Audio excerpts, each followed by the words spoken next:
Yes, once again, thank you very much for the invitation. I'm really delighted to be part of this series of lectures and to speak with you. It's really a privilege. My talk today is about the informational right to the city and how this might provide a route out of permacrisis. And I started with a couple of questions for you to answer in the chat, just to get a sense of the color of the room. And the first question was, how many mobile digital devices do you have? And most of you answered 2 or 3, a mobile phone, an iPad, or a laptop. Same for me, I've got 3. And then I asked, how important are your mobile devices to your sense of being empowered citizens, with 1 meaning not important at all or irrelevant, and 10 meaning absolutely critical. And loads of you actually put 8, 9, 10. So how important it is. So thank you very much for that. And that actually gives us a glimpse into how an informational right to the city matters to us here in the room. Who else does it matter to? When you take a global perspective, you immediately see that there are huge inequalities. There are 8 billion people on this planet, and 16.8 billion mobile devices. So if many of us have 2 or 3, then clearly some people have none. And in 2019, 15% of the population in Venezuela, for example, had no mobile phone, 20% in the Philippines. And with that, there are huge educational and gender differences. For example, in Pakistan, more than 80% of men have mobile phones and less than 30% of women. What does that mean for their lives? At a time when we also live in a climate emergency. As Sunak travels using RAF planes to go to work from London to Leeds in the morning, we all together, humanity, have put more than 1.6 trillion tons of CO2 into the atmosphere, causing climate change. And you may well gasp when you read news about the multiple crises we are in, inflation and cost of living crisis. The number of homeless people in London increased by 24% last year. There are 89 million people forcibly displaced in the world. Wars in Ukraine, Myanmar, Ethiopia. A nuclear weapons program in North Korea. COVID is still with us. We are experiencing and still driving climate change. There is corruption and erosion of democracy. A very dark picture.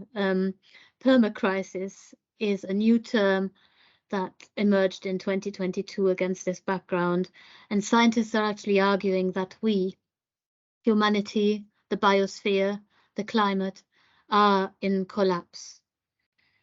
What are we doing about it? And where is the action? This is where cities come into the frame, because cities are vital for the survival of humanity, both as a species and humanity as a value. And you see here, that's not just because the majority of people actually live in cities. And even though cities only take up a small percentage of the Earth's land, we account for 60 to 80% of energy consumption and 75% of carbon emissions. At the same time, there is more biodiversity in cities than in the surrounding agricultural land. And it's a highly efficient place to live, a city. And it's also a hothouse for ideas and innovation. The picture that you see by Vincent Calibo of Paris as a smart city is an example. And you at UAL, the designers, you are a cohort of people who are a really good example of this innovative momentum that arises from cities. And of course, there are urban social movements in cities. Now, I want to explore how we can put these aspects of our contemporary lives together to make a good route out of or through collapse and permacrisis. And when I say we, I mean academics, public scholars, designers. I assume most of the people in this virtual room are academics and designers. What can we do? I also mean we as in the wonderful diversity of humanity. How can we demand and make more equal and sustainable ways of living locally, but also in our relational, globally entangled interdependence, we as individuals and collectively in groups. And I got myself into an inspiring tangle of reading and ways of thinking about this, and I really appreciate the opportunity to lay out where it is taking me and discuss that with you.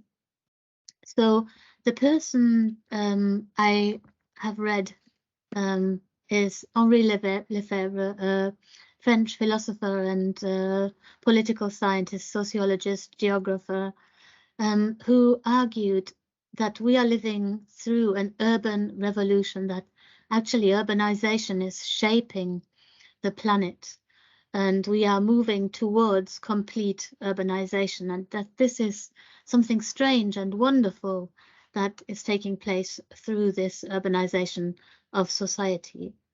And he talks about this idea of complete urbanization, which has been taken up by theorists who argue that we are in a process of planetary urbanization, where every place on Earth is actually shaped and influenced by life in cities. So think about plastic pollution in the oceans, air pollution evidence in the Arctic ice. The highest mountains are affected by life in cities. So any very remote place that you can think of is actually shaped in part by how we live in cities. So even places that are not cities are part of this global urbanization process. And this process is destructive. It is responsible for 80% of the world's resources life in cities and most of the world's waste. And an example, Shanghai is an example.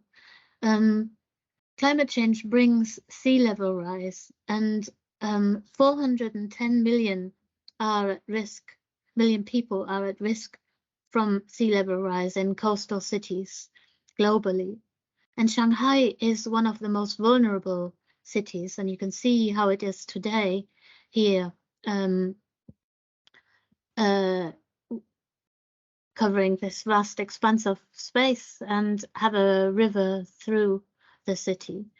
In 2100, in a 3-degree world, all this blue space will be flooded. So much of the space for living in Shanghai will be reduced, and people will have to find a different way of living on boats or however, or leave the coastal areas. So that's a huge impact, and it's everywhere. This is a picture of London in a 2-degree world where 733,000 people would be affected by flooding. And this is just so you know where I am as you are watching this. I'm in Hestbank. I live in Hestbank on the coast here, which will also by 2050 be affected by rising sea levels. At the same time, though, planetary urbanization is also a hugely generative and creative and positive force, where the more urbanization continues to carpet the world, the more a politics of encounter becomes possible, where people get together and exchange knowledge and act together. And this is a force and in physical spaces. So here you see an example of a group of people in Kiel in Germany celebrating Parking Day, where they actually make a park in a car park space. So this space was taken up by cars parking, and they've claimed the space and made a mini park for a day. And this physical space of a politics of encounter is overlaid with a digital space of encounter, where over the past few years we've seen very powerful movements on climate change, on discrimination, on misogyny and sexism and gender discrimination and race. And so this is an example of how urbanization can be a positive force. And Henri Lefebvre's work, I think, is a really powerful conceptual apparatus to allow us to think through what this politics of encounter could mean for a life in planetary urbanization. And he talks about the right to the city, and by that he doesn't mean that we have somebody's given us a natural, legal or contractual right to the city that we can go to court and get. It's a much more of a quality of life. It's a right to a good urban life, which is very much open to interpretation, of course. What does it mean, a good urban life? And he talks about this in terms of the right to the city being the right to an oeuvre. So if you think of the oeuvre, the whole work of an artist, for example, that expresses their creative force and their ability and their skill, that's what a human life is. We should think of our life as an oeuvre, as a compiling of beauty and moments and relationships and skill and craft and relationships. It comes together as a big, beautiful oeuvre thing.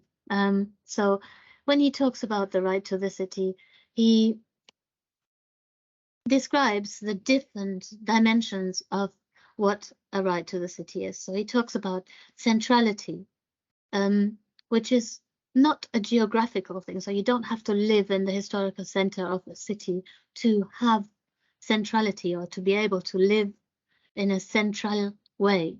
But it is crucial to any politics of encounter.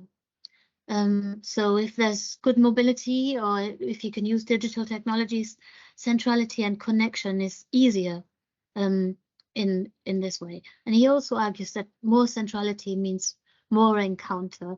And it's about the content, about the people, about the acts of situations, and the quality of the relationships of centrality.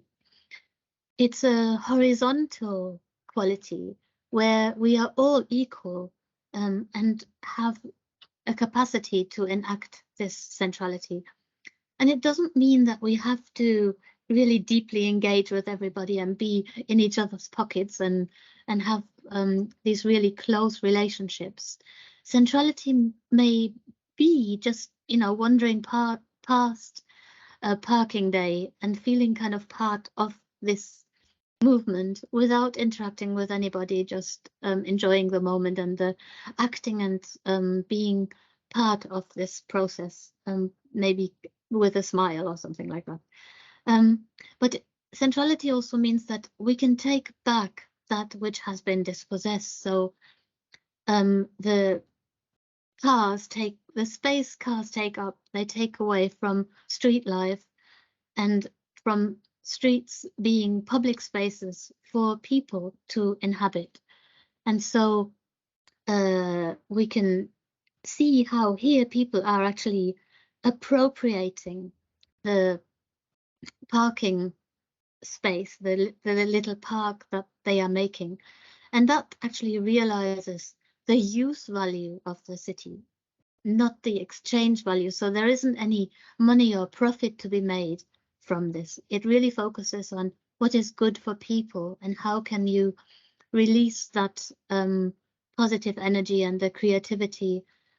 It's also about decolonizing desire. So our spaces and our cities have been colonized by a capitalist momentum of making everything's about consumption and profit and turning everybody into consumers. This decolonizes that space of the city for a different way of life where people can make it their own and where it's also about summoning people from margins to the center. So here you see how actually children are making the space their own, the street their own, where previously there were only cars. So appropriation is the second kind of big aspect of Lefebvre's idea of the right to the city. The third is participation, and actually we all participate in the making of cities. So millions of people, through the work they do, by living in the city, are participating in making the city and are responsible for the maintenance and the growth of cities. But many people don't have a good place to live and they struggle to make a living in the city.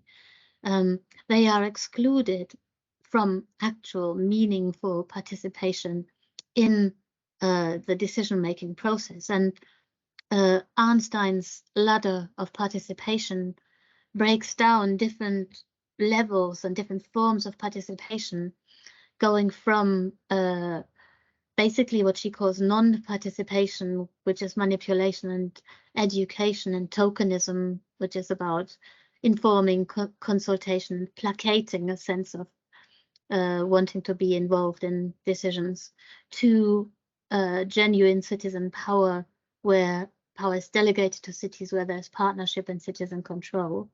And these different forms of participation, many projects that public authorities are running at the moment have very low levels of participation. And that is problematic. It doesn't mean necessarily that the top levels of participation are always the best, actually, but there could be situations where other forms of participations are more suitable to the situation. So it depends on the purpose of the project. The last term that I want to introduce to get a sense of what Lefebvre means with this idea of the right to the city is, he calls it autogestion. You can translate it as self-determination. And it means that we should have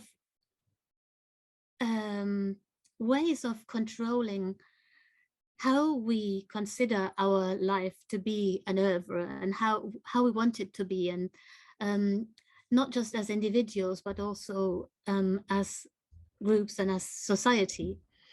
And it should democratize decision-making. And when you think about it some more, actually, it becomes a very complex and challenging concept, because it's not just about the people who live in London making decisions about London. It's also the people who are not citizens, who are not given citizenship, but who live in London. They too should have autogestion and participation and a right to appropriate and make the city their own. And it goes even further than that. It's not just the people who live in London, but also who are affected by lives in London. And that is a multi-scalar. It makes this right to the city, like planetary urbanization, a multi-scalar concept, a relational concept. Because if you think about the electric vehicles that people are now buying in London, where are the batteries made? Where is the cobalt and the lithium mined for those batteries? Should the people who are involved in that part of making an electric vehicle also have a say in how people should use electric vehicles in our cities. So you see that this is actually a very generative way of thinking. And so Lefebvre talks about the right to the city as a right to freedom, to individualization and socialization, to habitat, so a planet, a sustainable, a livable planet, and to inhabit the city, to inhabit the planet and to share it. And David Harvey adds to this discussion of the right to the city that that's not just about making a life in the city that is good. It is also about changing the city, making the city a space that is designed in a way that enables this way of taking the humanity of and the beauty of what humanity can mean more seriously. And that is not just an individual right, it's a collective, it's a common right. Okay, so now you've got the basics of the right to the city. And Lefebvre was writing at a time of massive transformation. In 1968, there were mass student protests, general strikes. It was, feminism was maybe not born, but took a really strong momentum in those years. And people were out in the streets, in public spaces, demonstrating for a better life. And this graffiti says, be realistic, demand the impossible. And it really resonates with what Lefebvre was saying about how much more we are as humans than consumers, how much beauty and depth there is to human life. So if we are realistic about that, about how complex and wonderful human beings are, then we must demand much more than capitalism. And I know people say it's much easier to imagine the end of the world than the end of capitalism, but we must demand the impossible of actually people being able to live that human beauty and that kind of right to the city. Now, as we are talking now, the world has changed a lot. When Lefebvre was writing, computers were, they filled the whole room. But now we have all these mobile devices, we have many more people, we have a climate emergency that affects how we can think about the right to the city. And it's also at a time where there is a really a big change in public space. So in democratic societies, you have what some analysts call the end of public space, and that's both physical and digital. So in the digital realm,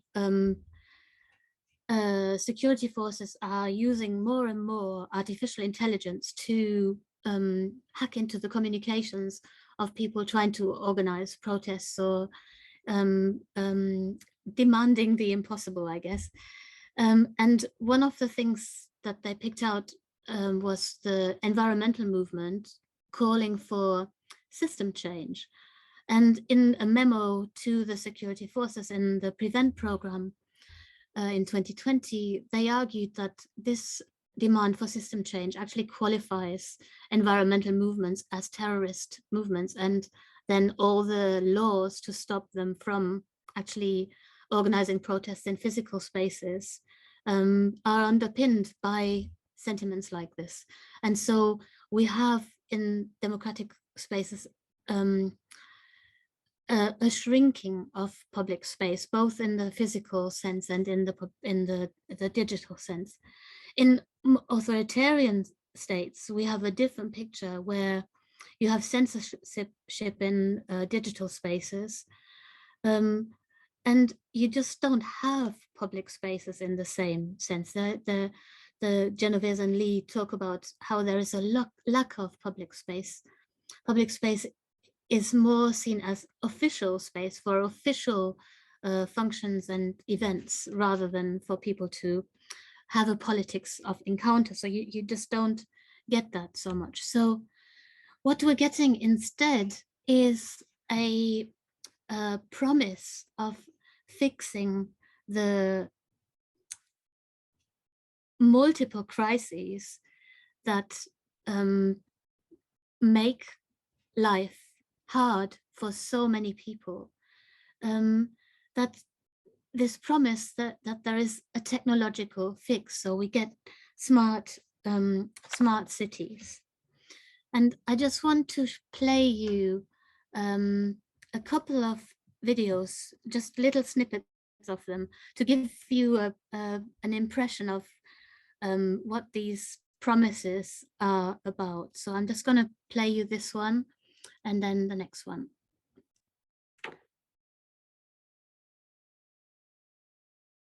So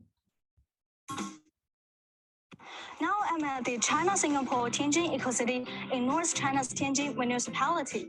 With the development of smart technology, the smart communities are popping up here. Today, I'm gonna invite my friend Anush to experience the smart life with me. Hi, Anush. Hello. Please introduce yourself to our audience. All right. So hello, everyone. My name is Anush, and I'm from Armenia. I'm an international student at the Lancaster University. Actually, I'm very excited to be here. Yeah, to try out smart life. Let's try it. Okay, let's go.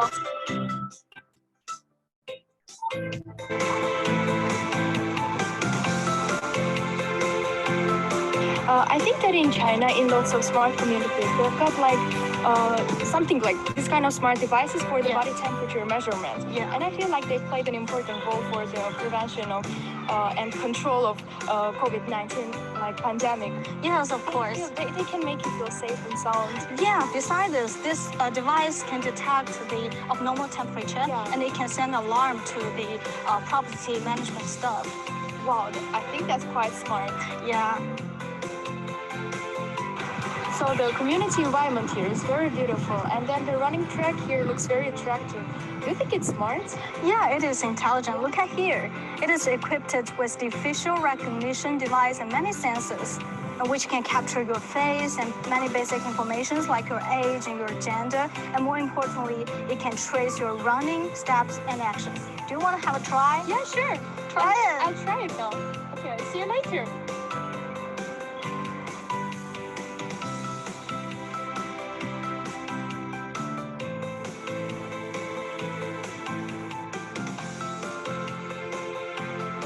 I did it! I cannot wait to see the results of my running. Let's check it out. Okay, the next one I'm going to play you. It's a bit full on, just to warn you, it starts with a diagnosis of how city life is now, and then a future vision of smart city life. Gran Santiago, 7,4 millones de habitantes, concentra en solo un 2% de la superficie nacional un 41% de la población del país. En esta, la más desigual de las regiones, las comunas más ricas tienen 10 veces más áreas verdes que las más pobres, genera 415 kilos de residuos por habitante al año, alta congestión, emisiones contaminantes, consumo de combustibles fósiles, mucho ruido, sensación de inseguridad, además de 18 millones de viajes en día laboral, con una duración promedio de 1 hora 7 minutos. Necesitamos una ciudad inteligente y queremos construirla entre todos, también contigo. Sé Santiago, ser y pertenecer a Santiago. El programa Santiago Inteligente se conforma a través de un consejo que reúne al Estado, a la industria, la academia y la sociedad civil, con la visión de seguir siendo la ciudad más inteligente de América Latina y convertirse en referente a nivel mundial por ser innovadora, sustentable y competitiva. Santiago. Right. I hope that gives you a sense of the imaginary around smart cities. And it sounds great, doesn't it? I mean, the contrast in Santiago is just so hard. If the city could just be so more efficient and calmer and more organized. Wouldn't that be wonderful? And it sounds so great. Also, Tianjin Eco-City, it sounds fantastic. It's a collaboration between China and Singapore with industrial and city government collaboration. They have performance indicators to measure just how sustainable life is in the city. And the whole planning process, they argue, is a new model of new town development. But when you look more closely, actually, this idea, this promise of the smart city, becomes clear that it's a form of solutionism, which means that it's actually jumping for a technical fix before you've even asked the questions of what is the problem and where does it come from and how can we address it. And under this banner of radical technological innovation, the focus is really on how to sustain capitalist urbanism and urbanization so that nothing really has to change. And studies of Tianjin show that actually the city looks pretty much like any other contemporary Chinese city, with apartment blocks and a clear focus on the car. And the eco is more about the people's experience of the space in the city, like that running track that Anush was enjoying so much, and less about the actual environment impact of the life in the city. So let's dig a bit deeper into the smart city and what it means for people and who gets to enjoy it and who builds it, who lives in it, and who benefits from it. And how does it work with these kind of inequalities in cities? So here you've got a really amazing picture of Sao Paulo. You've got a luxury condominium with apartments with swimming pools on the balconies. And right next to it, you have a favela, a slum, where people live who can't afford to live in even a normal house. They live in shacks. So if we think through this in terms of the concept of the right to the city, you have centrality for some. For those living in the luxury condominium, it's easy to access everything in the city. For those in the slum, it's much harder. And even there are infrastructures that stop them from being part of that centrality. There's a fence that separates the luxury apartment block from the favela, even though many of the owners of the apartments will employ people from the favelas to clean their swimming pools and their apartments, who then have to have really long journeys to get to their workplace. Also, if you think about an ambulance, for example, if you have an accident in the luxury condominium, you'll have an ambulance within minutes. Here, it could be impossible to get one. So when you then think about the ambitions of the smart city, of actually making all the essential infrastructures of the urban life digitized and really efficiently organized and monitored, who does that exclude? How are these people going to get their water? They're not going to be able to have a smart meter. And at the moment, these infrastructures, even though they look rickety and broken and terrible, they are designed for appropriation. So people can actually build their own, they can hack and steal and appropriate in that sense water and electricity, which are essential for their life. And when you have a smart city that kind of organizes and makes the infrastructure is super efficient, it then excludes and it makes it, it is a design against appropriation, which results in exclusion. It's not for a politics of encounter, it's a politics of visibility that makes the poor and the needy invisible to the city, to the municipality and to the authorities. Whilst at the same time, Giron and her colleague talk about this in their analysis of Santiago as a smart city, talking about appropriation as relating to consumption. So it makes it possible for people to walk along the painted street and use the digital maps to find the shops that they want to consume in. But it's another example of how it actually maintains the order of capitalist extractive life. It's got participation for some, so people can actually complain about dirt and broken potholes in their area.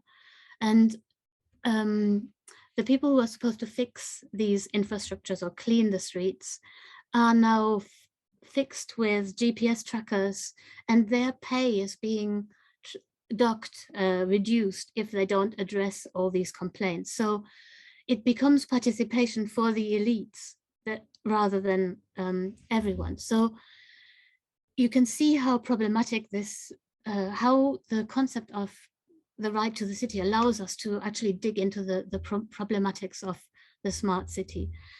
In terms of self-determination, again, it is for some. The picture that you see here is from the World Cup in 2014, where police officers with face recognition cameras were walking public spaces and public streets to spot hooligans and remove them from the streets, to keep the streets safe for all the people to enjoy the World Cup. But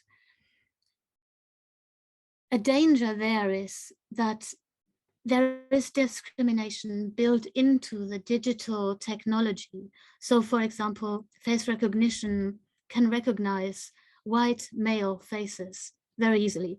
Women, older people, children, and colored people are much harder to recognize.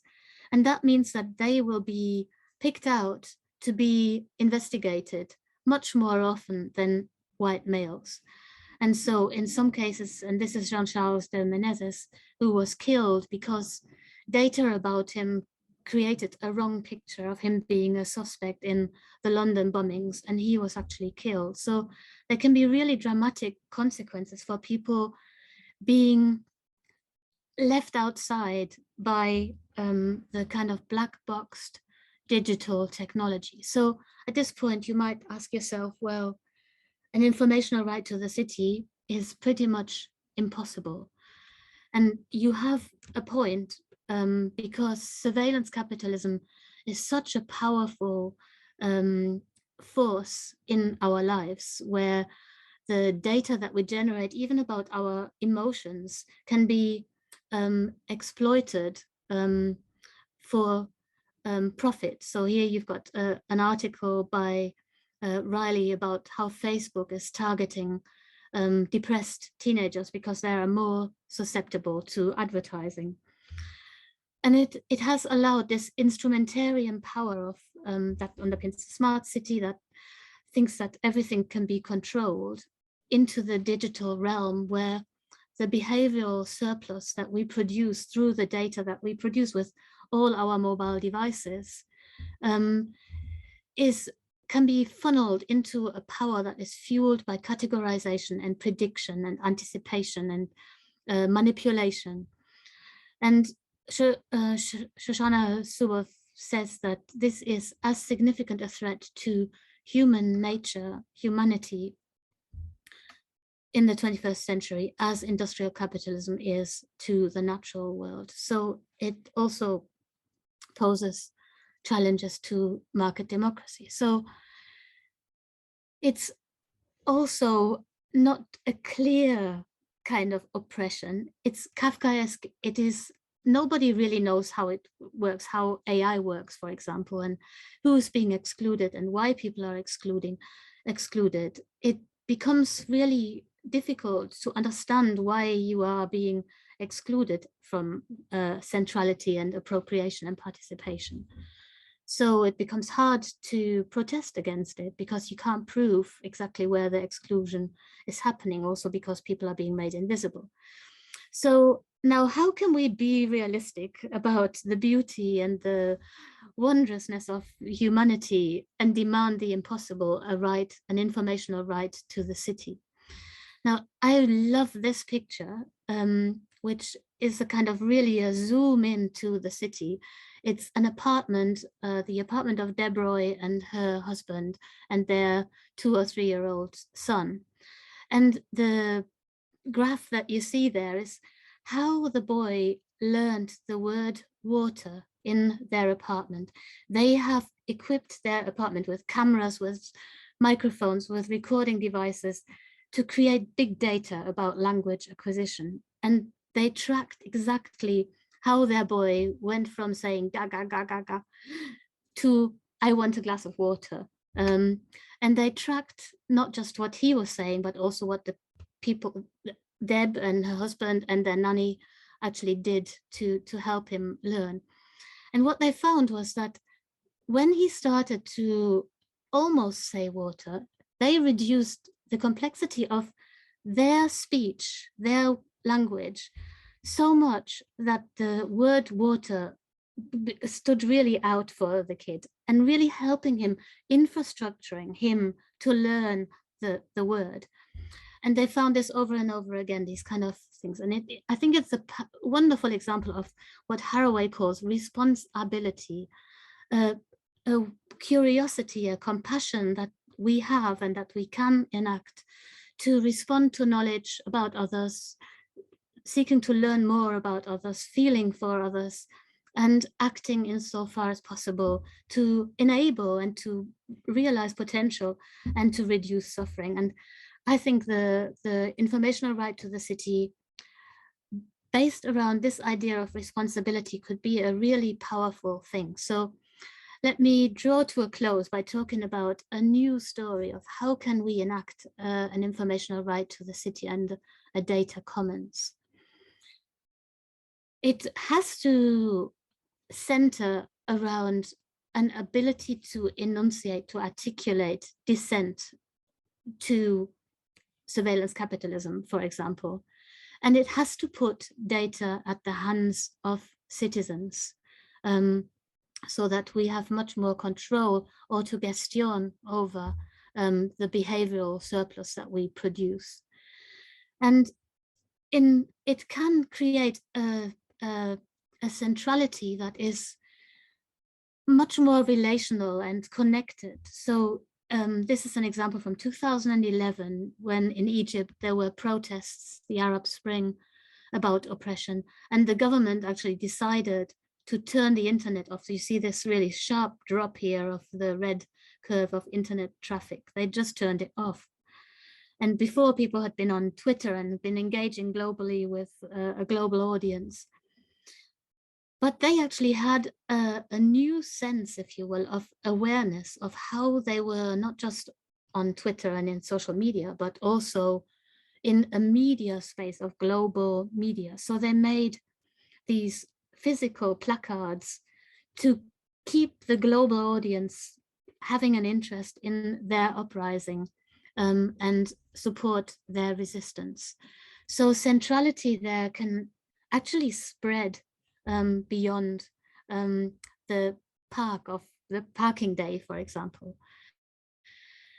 We have to, though, be very carefully about how we appropriate this digital space, because it's even if you don't have a placard that says anything against the state, you have to be very careful that if somebody takes a picture of you and puts it on social media, you could actually be harming that person because you make their face available for face recognition and being prosecuted. So we have to be very careful about this. So the question is, how can we actually design for appropriation And at the moment, many of us trying to resist the all-consuming surveillance power of technology, are restricted to subversion. So here you've got a person wearing a face mask to resist facial recognition software. And here you've got people turning the table, having surveillance cameras to actually surveil in shops and what's happening there. And you also get this when people are filming police violence and things like that. But the question is really, how can we get beyond being restricted to subversion? How can we actually design for self-determination and for appropriation? And one way of doing it is to enable participation in understanding and shaping, for example, artificial intelligence. And the concept of explainable artificial intelligence is designed to break open the black box of how artificial intelligence algorithms work and make them more transparent, make it possible for people to understand how they work and participate in the analysis of the behavioral exhaust that we're producing. And there are people like Francesca Bria and Evgeny Morozov who are talking about and who are actually designing alternative technology platforms that put people first, that enable informational self-determination, data sovereignty. And I really put the link on the slides and we can share the slides.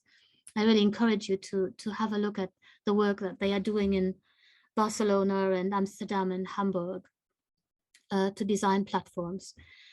I want to just give you a quick glimpse of the work that we're doing in isITethical, which is ethics through design. So really trying to enable participation and appropriation by working with people who are the subject of data analysis, like people with dementia in healthcare, for example, and bringing art thinking and engagement and anticipatory ethics. So trying to understand what are the consequences of making these technologies for these people, with these people, and trying to shape and guide design.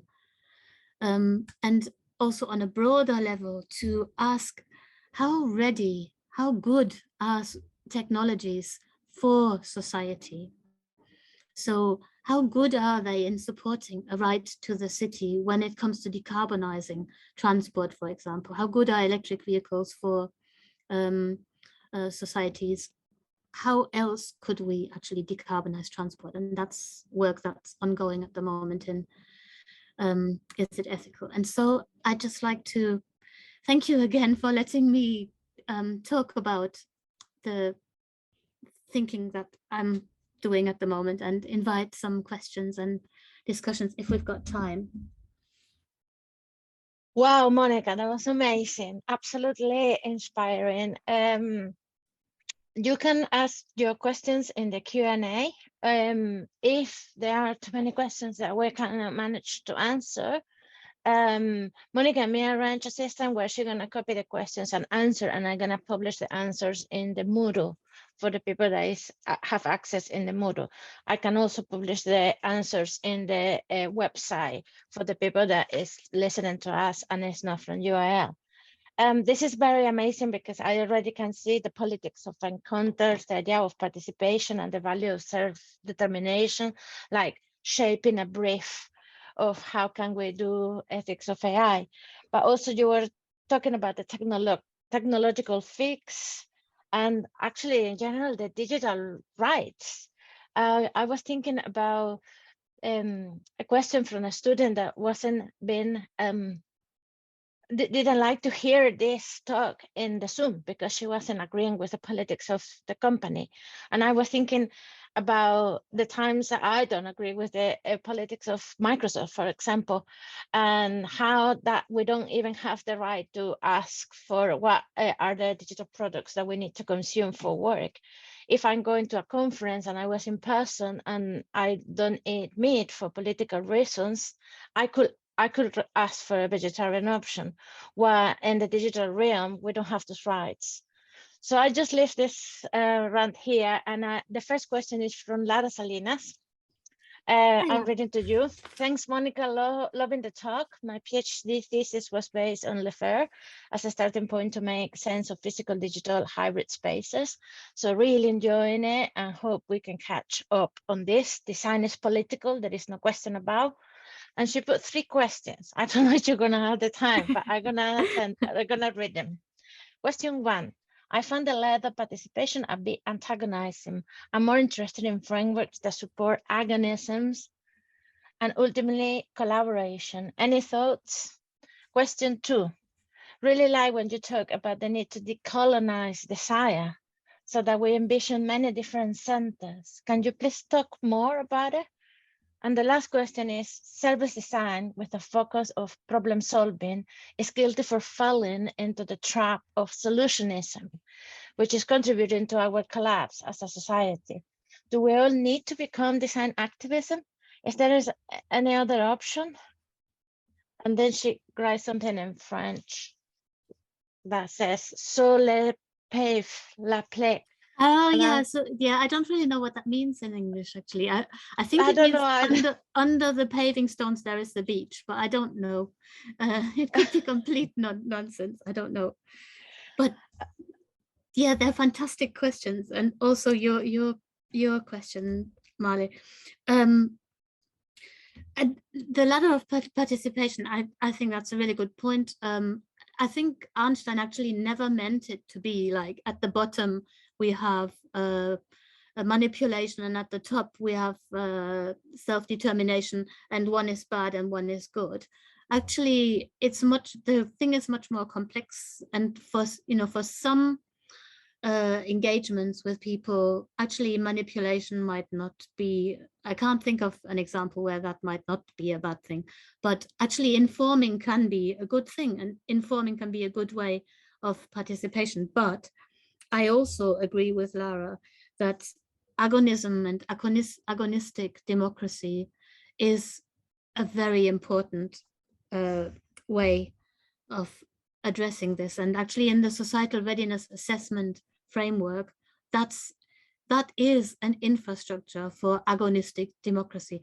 And for those who might not quite know what that means, or who have heard maybe of deliberative democracy, which is about climate assemblies, for example, inviting people, communities to come together and meet with experts and learn about climate change, and then debate in small groups of what they think they should do or what they think we should do as a society, and then come to a consensus to do something about it. That's all very well, but actually all the people who have ideas who are maybe considered as irrational, or people who don't have the social or cultural capital to be able to speak in a forum like that, are excluded. And so agonistic democracy and societal readiness assessment is actually about enabling dissent from all parties. And yeah, how do you do that? I don't really know. I think a way of enabling a politics of encounter, of actually taking designs out and experimenting, making something, taking it out, saying, does this work for you? Show me how it would work for you, and observing and talking and having dialogue. I think that's really important. About decolonizing desire, Ruth Levitas has written a book called Utopia as Method, recommending that we think about how the world should be, could be, as a way of understanding what's wrong with the world now and how we could improve it. And she talks about that there has to be an education of desire, because we are so manipulated and so socialized into wanting the next new thing. And it taps into some really deep psychological mechanisms that are very hard to stop yourself responding to. so she talks about how to educate desire, and that is a way of getting out of those traps, I think. And service design as solutionism, I think we all need the infrastructures that we're trying to build with isITethical and societal readiness assessment, ways of practically forcing us to listen, to be responsible, to be curious, to listen to others and hear what they're saying, and trying to translate that into things that people can appropriate. So to design for appropriation. I mean, the game that you made, Marle, for isITethical is the perfect infrastructure for participation, because it tickles out of people all the knowledge that they have. Maybe you want to say a little bit about that. Okay, that's cheeky. You sending the ball back. Yeah, we've been experimenting with different forms of appropriation and collaboration, and I think actually design gave us many tools for that. We're very invested in design for collaboration and look at political and power relationships within these collaborations. I think actually games are very useful for that, because it kind of create a temporal war within a war in which we can interact in a different way. And I think that was that game what it does, because we set people, I know I have a photo of like the Minister of Transport of France and the police chief interacting with someone else. And they, in the game, they don't have the power that they usually have. Their voices are all more equalized, and it's a way of open up the centering that you were saying, just to send the ball back to you. Yes, and I think there's something about that when I think this idea of designing for appropriation, what does that mean? So designing in a way that allows people to make things their own. So that actually, it is actually quite a difficult thing, because it's not just us giving to people ways of how they can make things their own. It's also about people developing the responsibility, but also the responsibility to learn. You know, when you think about making AI your own, that is something really complicated. And to be able to understand it and to claim it and to appropriate it and participate in its making and in its leverage for good, people have to have the responsibility to actually develop more digital literacy. So it isn't a one-way process. It's and that also shows that, you know, solutionism can be very comfortable for people. You know, if people keep saying to you, well, I have the solution for it, and you go, yeah, I'll have it, then you don't have to do anything. But if you want something else, then yeah. I think we can close. I have to repeat it because I love it. I think I'm gonna use it a lot now. With your quote about let's be realistic and demand the impossible. At least demand more careful AI for all. Thank you very much, Monika.